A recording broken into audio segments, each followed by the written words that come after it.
Tudo bem, gente? Aqui é o Só Quadrinhos. A gente esqueceu de falar que Só Quadrinhos é aquele outro vídeo, né? No final, né? Mas aqui é o Só Quadrinhos de que é Bahia e nós vamos continuar a falar sobre quadrinhos. Hoje é muito importante. Por que hoje é importante? Porque hoje nós vamos falar sobre um grande quadrinista que influenciou muita gente, que é o Will Eisner, né? O Will Eisner tem até um prêmio com o nome dele, né? Então eu trouxe aqui eu trouxe não, nós não trouxe nada. É um convite a todo mundo. É que eu tô. Eu imagino que eu sou dono do canal, mas não sou dono do canal nenhum. Mas aqui tem um artista, Carlos Eden, que ele já tem muito tempo já lê o quadrinho e também lê principalmente Eisner, né? Que muito tempo atrás ele vai falar sobre o que ele acha do quadrinho dele. Tem um filho dele que é Elias, que também foi influenciado. E também eu, por exemplo, gosto muito do chamado romance gráfico, da Graphic Novels, que foi o Eisner que criou com o contrato com Deus, né? Mas vamos ver primeiro o começo, né? Aqui Eden, que desde o início acompanha, né? De que ano você começou a ler? Eisner? Olha, é interessante isso. Quando eu era menino, nós não tínhamos aqui, não era conhecido o personagem de Eisner, o espírito não era considerado. Estamos falando de Jiquié, Bahia, né, gente? Jiquié, interior da Bahia, tá bom? Bahia. Não era conhecido o personagem, não. Por exemplo, nós líamos muito mais esses personagens que hoje estão aí, era justamente Super-Homem, Batman, Homem-Aranha. Homem-Aranha não, que Homem-Aranha já fiz mais tarde um pouco, mas nos anos 50 para baixo, que foi a época dos anos 50 para baixo. Fantasma, né? Então era um fantasma, Mandrake, aqueles personagens. Mas Eisner mesmo, eu vim conhecer, você pode incrível, eu vim conhecer o trabalho dele com o Spirit, com o personagem dele, que é Spirit, que é um detetive.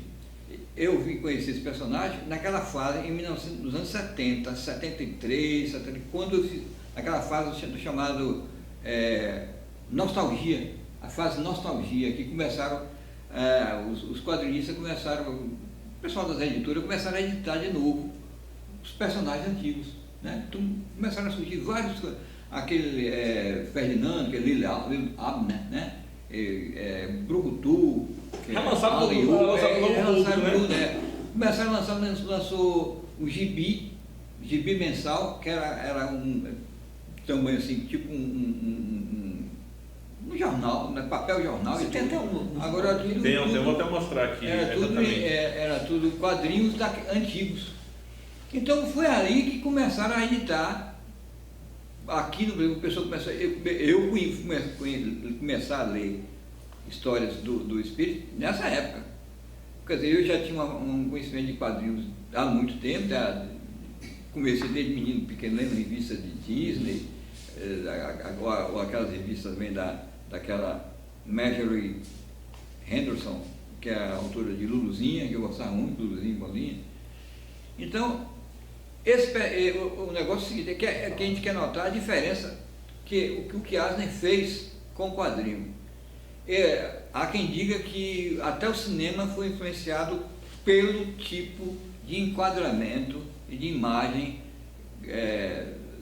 tomadas de cena, que o Eisner começou a colocar no quadrinho. Por coincidência, foi bem na época que Orson Welles, o grande diretor norte-americano Orson Welles, o autor de Cidadão Kane, aquele famoso filme que é considerado pelos intelectuais aí o maior filme de todos os tempos, eu não acho que seja não, mas tudo bem.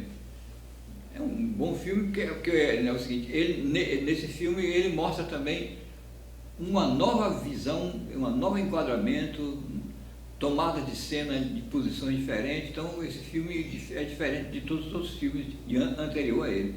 E Eisner fez a mesma coisa no quadrinho. O quadrinho era, naquela época, era assim, o personagem era frontal mesmo, e as cenas eram geralmente teatrais. Tinham bons desenhistas como Alex Raymond, Harold Foster. Alex Raymond é o famoso autor de Flash Gordon, e Hal Foster é de Príncipe Valente. Eram obras assim, teatrais, os cenários eram assim, épicos, aquelas cenas teatrais assim, com aqueles cenários assim. Diz que eles iam para museus trabalhar com as peças ali, aquelas armaduras, aqueles objetos da época medieval, aquelas coisas para fazer o trabalho. E dizem que Alex Raymond, que é o autor de Flash Gordon, ele influenciou até a NASA. Dizem que a NASA usou alguns designs, não exatamente, tinha coisa que era, talvez ainda não possa ser usado hoje, que ele já usava com algumas naves muito sofisticadas que não tinha condição de voar, se fosse fazer hoje, porque é pela a lei da aerodinâmica e mais algumas coisas no próprio espaço, não podia usar. Mas mesmo assim diz que foi usando a mesma coisa de Alex Raymond, que era um grande desenho, mas ele não tinha também ainda essa mesma criatividade que Eisner teve, porque Eisner pegou uma coisa simples primeiro, o desenho de Eisner, apesar de ser considerado também um desenho chamado noir, que é chamado noir em francês, quer dizer escuro, né? Negro, com o ambiente noir. O que é o ambiente? Você pensa que é noir, mas é noir no sentido. Uma palavra francesa. Uma palavra francesa, usava se chamar cinema noir. E no quadrinho também o Eisner usou esse ambiente assim, meio escuro, com os tons escuros, e ele começou a explorar as possibilidades que podia se fazer com a imagem. Então ele tinha cenas que eram dificilmente se podia imaginar que ele pegava uma cena, por exemplo, ele colocava como se tivesse uma câmera, tinha uma torneira aqui pingando, uma torneira está aqui pingando, saindo um pingo assim da torneira, e o assunto o assunto que estava sendo desenvolvido na história ficava lá no fundo. Os personagens lá no fundo e a torneira em primeiro plano. Às vezes até refletido na gota. Às vezes na gota estava refletindo na cara de alguém. Então ele começou a usar um visual, uma coisa toda diferente. Outra hora ele pegava a cena como se o teto tivesse desaparecido e o pessoal estivesse todo embaixo, dentro de uma caixa, assim, a sala ficava como se ele estivesse pairando, assim, fosse um drone por cima, assim, filmando tudo. E várias cenas. Agora interessante é que também os personagens eram com os traços cômicos, como está aqui nesse quadrinho aqui dele, nesse graphic novel dele aqui, você vai ver, aí não sei se vai ver direito, mas a gente vai editar, o traço era meio cômico, né? Alguns momentos eram mais sérios, mas geralmente com um traço meio cômico, meio assim. Como você bem falou, né, tipo assim, antigamente tinha uma coisa mais teatral, então ele se tornou mais dinâmico, mais dinâmico. E agora hoje, todos os desenhistas hoje usam essa dinâmica dele. Inclusive melhorou, aperfeiçoou em algumas coisas. Claro. Mesmo assim, alguns dizem que ainda prefere, tem gente que diz aí que ele para essa turma de desenhistas novos aí, é o papa o papa dos quadrinhos. E tem algo interessante também em relação à abertura, né, de cada história. E o né? interessante dizem que ele nunca repetiu, da história do Spirit, dizem que ele, realmente eu tenho vários números do Spirit lá, várias histórias, sequências e mais sequências de histórias. Ele nunca fez uma abertura com o nome ou o título Spirit padronizado igual, sempre era assim. Era um papel voando assim, o vento levando o papel com o nome Spirit, para a abertura, né? Na abertura da história. Outra hora era um cartaz de cinema com o nome Spirit. Outra hora era qualquer cartaz velho, embolado assim, já rasgado com o nome Spirit. O nome dele como uma escada, né? O nome escada, um objeto qualquer, uma escada. Outra hora como fosse um letreiro de cinema e tal. Então, todas, até o último, dizem aí os comentaristas sobre o assunto, as pessoas que comentam sobre o quadrinho, que falam sobre ele, dizem que ele realmente, até o último desenho que ele fez, do Espírito, até o último, a abertura, sempre foi diferente. O título Espírito sempre foi específico para aquela história. A gente vai colocar até um exemplo aqui, viu, gente? Ela tá falando, vai botar um exemplo de uma ou duas aberturas de história, viu? O pessoal vê, viu? É interessante isso. E outra coisa, ele, às vezes, ele era coadjuvante, ele criava as histórias, ele criou o Spirit, às vezes o Spirit era um gancho para uma história que ele começou a desenvolver depois nos graphic novels. Ele tem uma história mesmo, aquele que o cidadão voou, aquele que o cidadão queria voar, eu esqueci o nome do título da história. Tem um outro também que tem um... Tem aquela história... Tem um outro que é da investigação que acham que... Tem um cara que se jogou do prédio. O cara é esse mesmo, o cara acha que ia voar, pensou que ia voar, um negócio assim. Então, são diversas histórias assim, tinha mais de uma. Não, tem que era um manequim, outras. depois descobre que era um manequim no chão, manequim. pessoal achando que tinha uma pessoa morta. Exato, ele tem uma que ele vai andando e encontra um cara caído lá, era um manequim.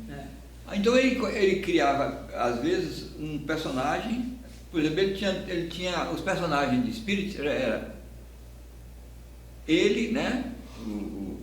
O primeiro o nome dele mesmo Danny Colt. Tem a Danny Colt, tem Ellen, que é a namorada, filha do comissário, que é do comissário de polícia, o comissário Dolan.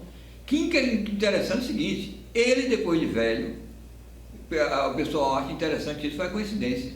Quando ele ficou velho, Eisner ficou velho, ele ficou a cara do comissário Dolan, que ele desenhava há muito tempo com aquela cara, e ele ficou com a cara, e o pessoal disse que ele incorporou, diziam que ele incorporou o personagem dele, porque ele ficou, depois de velho, ficou com a cara do comissário Dolan. Tinha um ajudante, tinha um menino, ébano, um garoto que era depois de substituído, né? Tem uma época que ele substitui por um...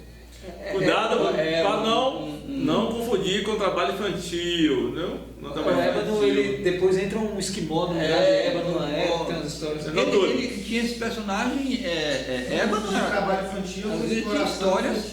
Às vezes tinha histórias.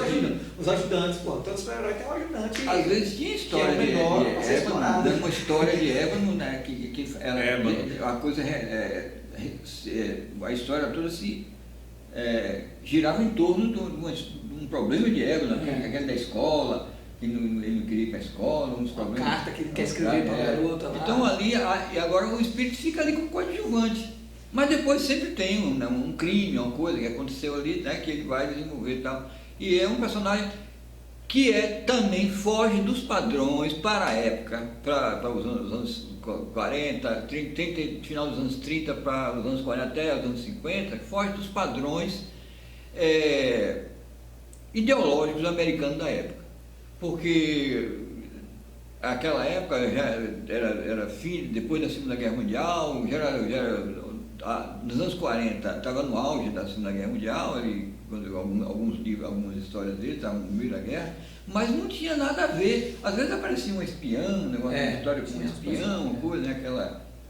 Mas ele é muito mais urbano, uma coisa assim. A história era mais ligada, ele não tinha essa coisa como Capitão América, que ia lutar contra os japoneses, aquelas coisas não. Era uma coisa assim mais do meio social, ele mostrava mais aquela coisa. E ele sempre explorava muito isso.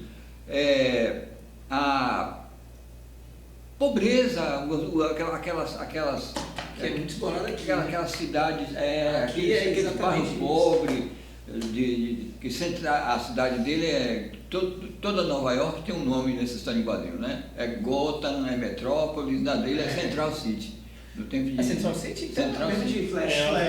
Flash. Central City. Central City é a Nova York de um espírito. Só um detalhe, Éder falando aqui, eu me lembro que uma coisa que me chamava a atenção, que tem muito tempo que eu li, é que ele tinha poucas páginas, as histórias, né, não tinha muitas páginas e tinha uma boa narrativa, né? Exatamente. Não é fácil você narrar com poucas páginas, não. É a história dele não. E muitas vezes eles faziam uma narrativa gráfica só, sem muito diálogo, ainda tinha isso. Uma história em quadrinho dele, uma revistinha dele, tinha 4, 5 histórias. Exatamente. 4, 5 histórias e todas você não sentia bem falta de nada, bem né? contado, bem detalhado.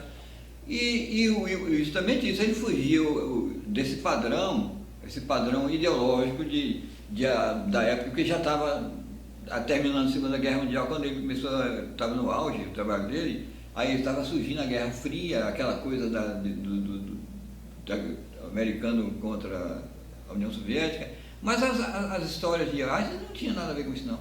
Ele não se envolveu muito com esse tipo de coisa. Se você pegar, você não tem quase nada. Uma outra tinha um espião russo. De vez em quando tinha, mas muito raro. ele usava muito mais aquela coisa dos gangsters, né? Aqueles gangsters.